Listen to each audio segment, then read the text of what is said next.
With the president threatening new tariffs and a potential trade war, his top economic advisor, who was sharply opposed to the move, Gary Cohn, announcing his resignation late today, writing in a statement, "It has been an honor to serve my country. I am grateful to the president for giving me this opportunity." The president praising Cohn, saying he did a superb job in driving our agenda, helping to deliver historic tax cuts and reforms.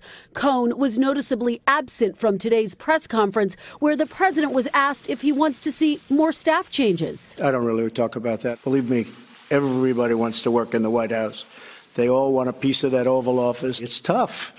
I like conflict. I like having two people with different points of view. And while there may be multiple factors contributing to Cohn's departure, the president's proposal of new tariffs proved a tipping point. And this isn't the first time Cohn has clashed sharply with Mr. Trump.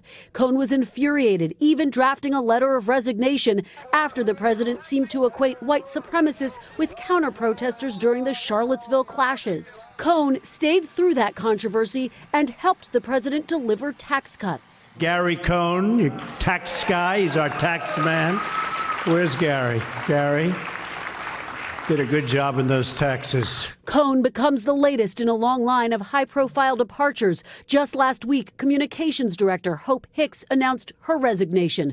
But Cohn's exit could have ripple effects from the White House to Wall Street. Short term, this could be bad news for the stock market because traders on Wall Street like Gary Cohn. They've got a lot of confidence in him.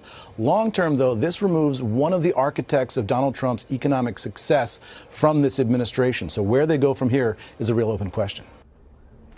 The president also called Cohn a rare talent tonight, and his departure can't be overstated. Cohn is seen as a stabilizing force inside the White House and for the U.S. economy. With Cohn now gone, the world will be watching Asian markets closely to see how they react to the news overnight. Hey, NBC News fans, thanks for checking out our YouTube channel. Subscribe by clicking on that button down here and click on any of the videos over here to watch the latest interviews, show highlights, and digital exclusives. Thanks for watching.